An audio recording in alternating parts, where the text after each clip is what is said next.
亲爱的朋友们，欢迎访问关注我的频道。我的频道是关于建筑信息化、数字化和数字城市相关的解决方案和产品的一些评测和推荐。下面我们开始吧。这里给大家看到的是一个典型项目的全生命周期以数据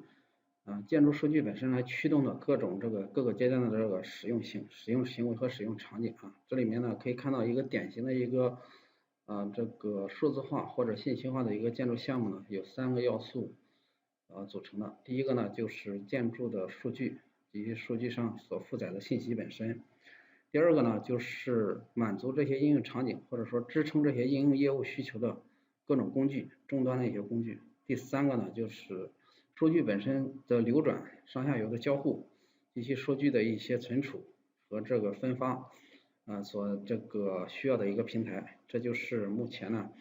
就是以这个建筑数字化或者叫闭幕的产业生态的这几个这个要素。我们来看第一个呢就是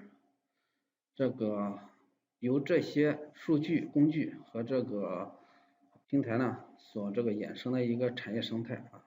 其实我们可以知道这个不同阶段或者上游下游这个所有的这个不同相关方在进行协同的时候要遵循一定的这个约定或者是叫标准，这种标准呢是支撑着这些产业就是数据的合理性或者是数据的一个标准化，有了数据的标准化呢才能支撑应用的这个标准化。所以说呢我们可以看到就是说在这个一个项目的设计阶段、施工阶段、运营维护阶段，它的这个数字化标准呢是不是割裂的是应该是一个承上启下的一个关系。在这个标准化的一个基础上呢，我们其实呢就要创建符合这种标准应用的这个数据本身，就是牵扯到一个就是工程建设行业的一个数字化的库另外一部分呢就是不同的应用场景是吧，会有一个就是应用的数字化的生态工具就是工具实际上是支撑应用场景的。然后在这场景的基础上呢，可能会有不同的这些工具或者各种各样的一些平台。所以呢数字化的库本身呢也会带来一些就是这个交易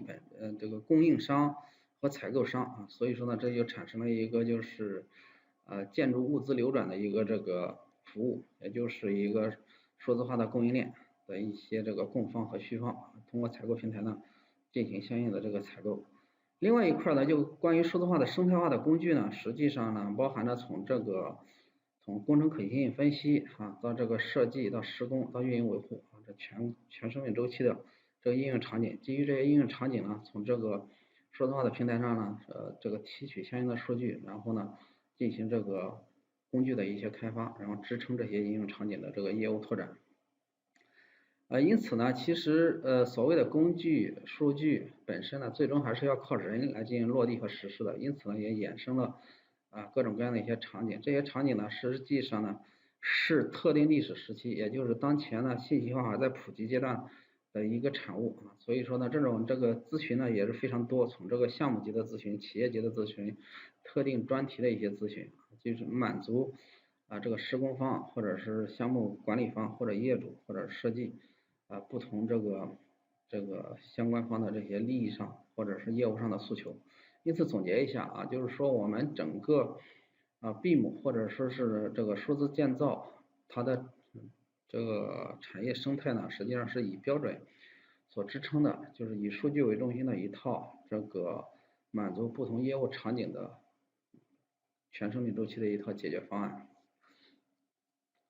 我们来看这个平台就是说我们经常会看到各种各样的平台。首先呢我们刚才讲了，有了这个标准之后呢，实际上就是要把这个数字化的库呢进行这个就是共享是吧，满足标准，建立相应的数字化的库进行共享。共享了之后，实际上就衍生了各种各样的一些这个数字化库的生态是吧，包含它的一些交易它的一些传播和这个咨询。第二个平台呢是什么呢？就是我们经常用到的那个现场的一个工程管理平台是吧，我们管理项目的一些模型是吧，管理呢项目的一些信息搭建一个可以分享的一个机制是吧，解决施工现场的一些质量进度、安全和物资的这种各种各样的一些管理。这里呢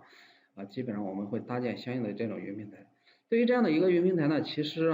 它有最基本的几个满足的要求。第一呢，它确保数据呢不要失真，就是要保持它原始的这个数据的属性。第二呢，要有足够的轻量化，能够满足呢在网页端或者在移动端呢进行分发，能够支持海量的模型这第三。第四呢，就是材质在可视化上呢要满足一定的这个还原保真度的一个要求。所以说呢，有了这之后呢，我们可以能够承载数据本身，然后才能衍生出各种各样的一些应用场景，比如说通过二维码扫码是吧，进行这个物资的管理做各种各样的一些应用的生态的拓展。这个呢，就是我们对常用的这个数字引擎进行的一个这个拓展。很多时候呢，我们的一个项目呢本身呢不仅仅是一个楼宇的单体，它可能是一个这个数字化的一个城市是吧，或者有不同复杂的一些场景。所以说呢，你对它的不同的这个模型的精细程度，包括它的数据封装、数据的颗粒度呢，都有一定的要求。因此呢，我们尽量能够采用一个相对比较完善可靠的一个这个引擎平台能够实现这个不同相关方能够随时随地的获悉或者洞察这个项目的不同阶段的一些细节。因此呢，它对这个数据本身的这个适配，也就是说不同的格式的适配能力是吧？然后呢，就是海量模型的一个这个吞吐能力是吧？然后呢，数据本身的保真度，然后呢，数据的一个延展能力简单的说就是能够对接外部数据库呢都有一个相当层次的一个要求。因此呢，无论小到一个数字化的楼宇这个大到一个数字城市，基本上这以数据为中心都要满足这上面的几个要求的。然后这里看到的就是我们经常说的这个智慧工地智慧工地呢实际上解决的呢也是一个工地现场管理，通过这些设备本身的这个物联网的一些监控手段，对人的身份识别，是对重大的这个设施设备的安全生产呢进行相应的一些监控。另外呢，可能还要监控这个施工现场的一些这个扬尘这个 PM2.5包括一些有毒有害的一些气体，这基本上呢这是一些这个智慧工地这个常规的一些这个应用。这些应用的一个主要出发点呢是通过机器或者机器本身的一些智能化的一些学习和判断，然后呢降低人为的判断，或者说是制度化无法覆盖的一些这个无法覆盖的一些这个死角，管理死角提高了整个工地的透明化管理水平，提高这个安全管理的这个可靠性所以说呢，在这个情况下呢，就是人们经常就是开发了智慧工地相关的一些这个应用。智慧工地的应用呢有两个要素第一个呢是移动的，就是现场的这个部署的硬件第二个呢就是基于硬件采集的这些数据，能够呢上传到云端然后呢基于云端各种 BI， 也就是说应用看板，然后实时的查看，做出判断，做出决策做出一些响应。这里大家给看到的呢，就是关于这个物联网进行一些监测的一些这个，比如说进行一些基坑监测的一些这个应用对，这种应用呢，实际上也是非常专业化的，尤其是呢对于一些不可见的一些隐蔽工程往往呢发生了事故之后呢，带来的这个危害或者是这个结果呢是非常的难以承受的。所以说呢，经常人们会采用一些变形监测、沉降观测，是吧，倾斜变观测等等这些综合的手段呢，来解决一些这个隐蔽工程，或者比如说深基层的开挖相关的一些问题。所以说呢，通过物联网这个设备呢，把相关的一些数据采集到来，然后通过一些这个前端的一些 BI 看板，然后呢可以实时的看到这个基坑，包括一些隐蔽工程的一些这个安全性包括可以对未来的这个生产呢进行一定的预测。然后这里呢就谈到就是建后的这个楼宇的运维就是楼宇的运维呢，实际上是整个建筑数字化呢未来说发挥价值最大的部分。因为一个楼宇呢，大概25%的这个钱呢花在了建设阶段，70%以上的钱呢花在了运营维护阶段。所以说呢，这是非常重要的一个阶段。当然这些数据的来源呢，来自于建设阶段的这个数据的积累，基于建设阶段的不同的数据积累呢，我们会有这个每一个设备是吧，它的属性、它的采购信息、它的安装信息等等，然后我们通过物联网把这些设备的工作参数进行采集，然后集成是吧？集成之后呢，然后通过各种各样的业务的看板啊，然后展示出来啊，这就是一个对楼宇健康度的监测，或者对楼宇安全性的评估啊，对楼宇的一些绿色是吧？这个状况的一个这个监控等等啊。其实呢，进行楼宇的运营维护呢，核心的问题是解决3个啊。第一个呢，就是关于人员，对吧？因为现在的楼宇的智能化的这个越来越高，对人员的要求越来越高，所以说呢，你很难靠人本身啊，就是实现它的一个全自动的一个管理啊。所以说呢，要开发各种各样的运营平台啊，降低对人员素质的依赖啊，解决安全和这个运维管理的死角等等啊。所以说呢，第一是节约人工的成本，或者说是降低对人员的依赖。第二个呢就是说提高了一些这个响应的效率啊，将这个管理本身呢从传统的这种响应式的这个维保管理啊，变成一种这个预防式的啊，这样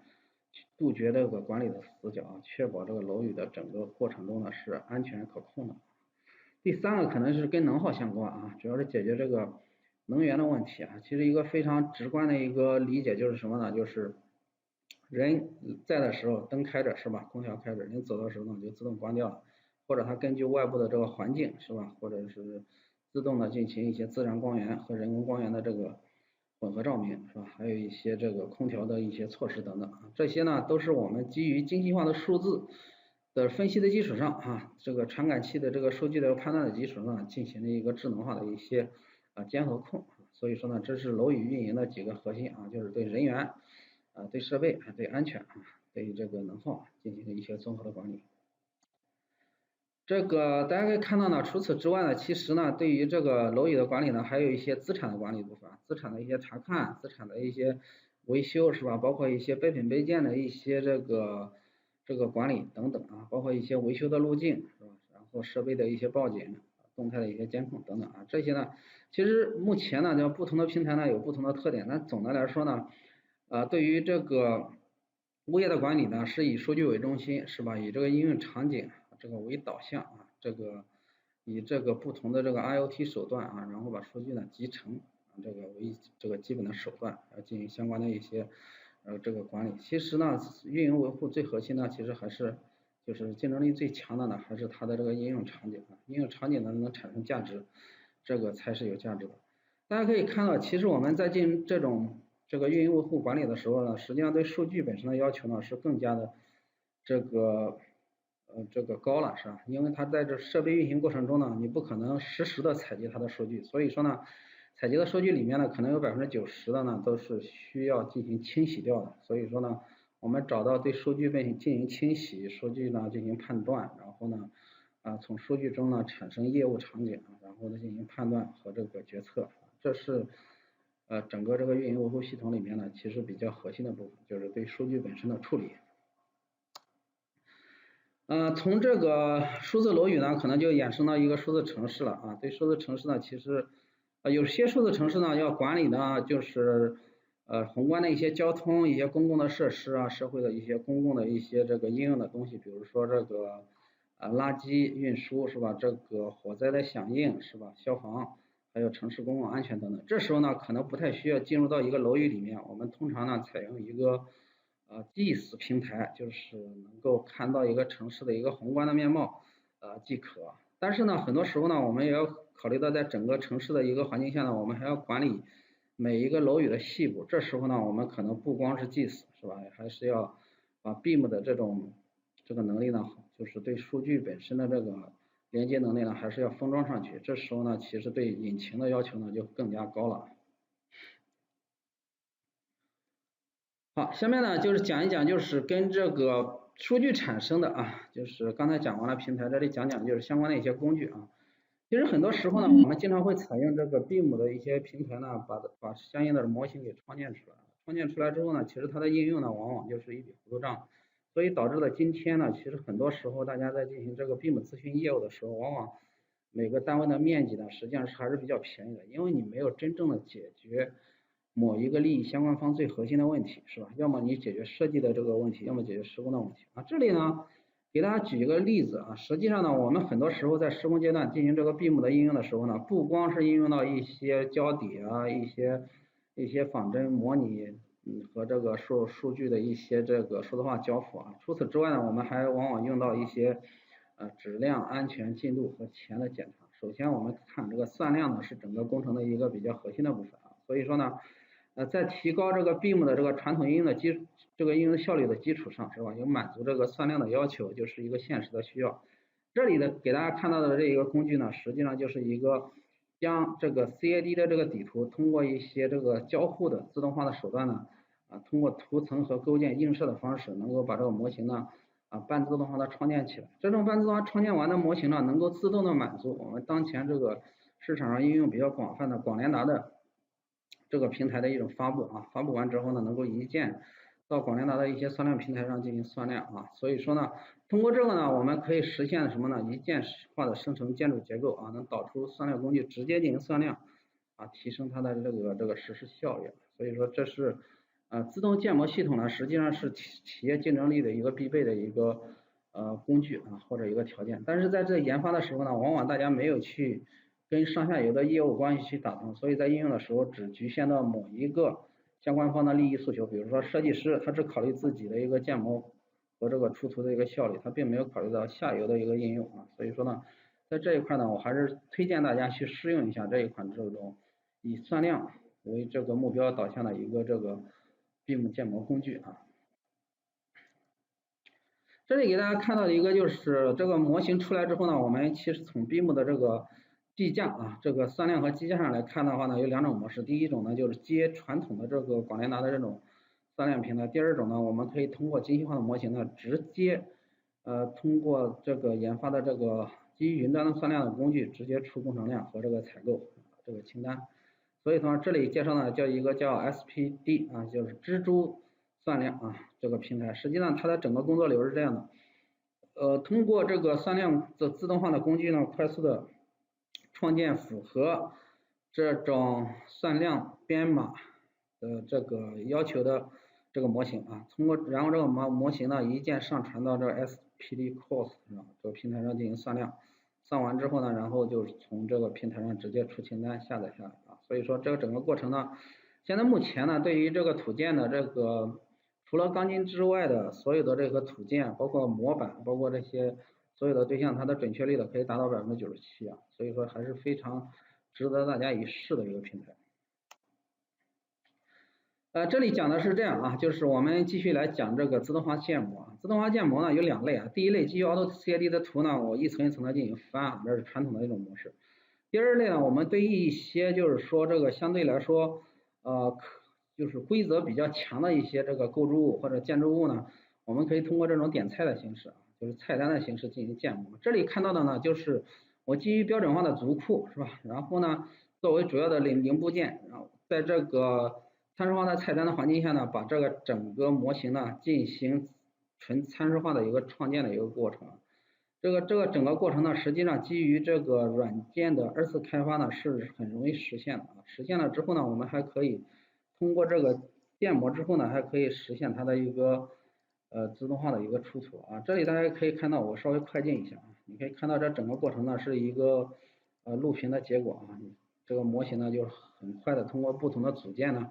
进行参数化的这个创建了啊。通过这种手段呢，实际上对于一个项目而言呢，我们可以大大提升它的一个工作效率。甚至可以提升10倍、几十倍的提升。所以说呢，这种尤其是我演示的，这是一种水工结构的这种码头的包括高装式的、重力式的等等 T 型的、L 型的、这一字型的，其实都可以通过这种参数化的手段实现纯自动化的建模出图这个全过程。这种呢，就是大家经常看到的关于地铁站的一些解决方案。对于地铁站而言也是一样的，我们经常可以看到地铁这个项目的特点是什么呢？它经常跟车辆相关的就是说它以中国大陆的这个地铁车辆为例有是 L 型的是吧？对不起，是有些呢是六节车厢，有些是8节车厢。对于车厢本身它的长度呢有 A 型和 B 型这两类的这种车厢。因此呢，你的站台的设计，你的车站的设计都总是跟这个车厢的这个规格呢相匹配的。因此呢，对很多的地铁站而言，尤其抛开换成枢纽啊，绝大多数标准站而言呢，它的整个站台呢是非常的有一定的规律可循的。因此呢，对它这个地铁站的设计呢，其实重点就有两个：第一，对于站台的设计；第二呢，对于出入口的设计，是吧？这种出入口的设计呢，可以采用这种交互式的，是吧？这种设计的方式，然后呢，快速的呢，就是把模型通过交互的方式进行创建，然后呢，自动化的把相应的图纸呢给出来。这是一个这个地铁车站的这个应用的一个案例啊，也是就是纯参数化在这个车站方面的一些应用。这是关于钢筋的一些这个应用。对于一些钢筋啊，包括一些人防啊，包括一些这个洞口啊，一些大体积混凝土的一些配筋啊，这些配筋呢，实际上在规则这个指定的情况下呢，实际上也可以创建的。其实说实话，就是钢筋呢，在这个BIM里面的这个应用呢，属于一个非常出力不讨好的一个领域啊。实际上，因为它本身钢筋多了，模型也跑得比较慢啊。第二个呢，就是钢筋本身呢，就是解决的问题呢，它没有上下游的可扩展性，也就是说它本身呢属于这个性价比不高的领域。当然，总的还是有人去进行相关的一些这个尝试啊，尤其是在做预制装备式项目啊，这时候呢，它跟它的产业链上下游需要打通的时候，它可能要把钢筋的详细情况做到每一个零件里。这里呢，提供了一种这种解决方案的一种尝试或者探索。好，除了那个之外呢，我们可能还要对设计本身啊，或者是项目的深化设计本身呢，进行这个协同管理啊。这个协同管理其实呢，就是把这个设计师本身的人员角色啊，他的一些权限，这个文件的历史记录啊，文件的一些信息属性，包括它的一种分发机制进行统一集成的一种管理啊，使得呢这个就是它的一些历史版本，它的一些权限，它的一些这个审批和验收流程，包括一些最后的数字化归档，形成一种体系化的集成化的一种管理啊，就是说不管这个项目进行到哪个阶段，能够随时随地的获取这个阶段所运用到的一些这个项目啊，这些呢，其实在重大的一些项目上，比如说上海中心大厦迪士尼项目上呢，已经获得了这个广泛的这个重视和认可。这些呢也是另外的一些这个个性化的一些管理平台啊，通过这种可视化的手段建立这个构建的一种查询的口段然后呢把它的整个版本审核的记录都能够集成的管控起来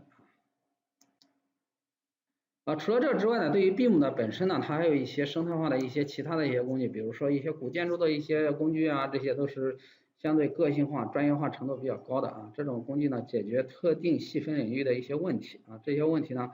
对于这种个性化程度比较高的，它就可以大家可以等同于一种产品啊。其实呢，通过三维可视化，通过数字化之后呢，我们经常也作为一个古建筑的一些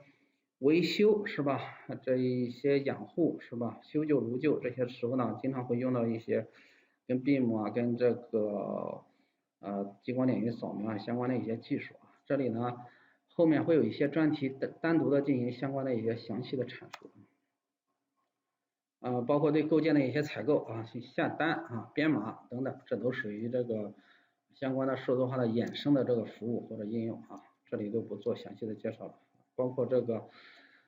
为什么把这个例子拿出来呢？实际上我们可以看到其实很多的 BIM 我们讲以数据为中心，这个数据呢归根结底还是要变成一种表单或者表格或者数据库本身，才能对接各种各样的传感器，对接各种各样的衍生的应用场景，才能开发出相关的一些工具来。所以说呢，这里说的是呢，实际上我们就是通过一个 BIM 模型是吧，把它导成一个 Excel 表是吧，或者是呢把 Excel 表呢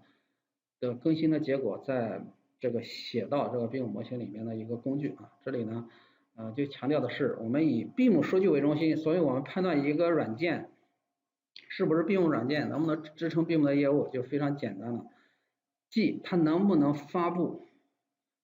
并且修改是吧？双向的发布修改到一个数据库里或者说一个表单里面这是判断一个软件平台是不是一个 BIM 软件的一个非常重要的一个要素往往很多时候大家把这一些三维可视化的模型一些平台呢等同于 BIM这是非常不恰当的。好的，我们简单的回顾一下对于这个 BIM 生态的一个解决方案的一览其实呢，从这个设计阶段从这个施工阶段从这个运营维护阶段，还有一些数字化的生态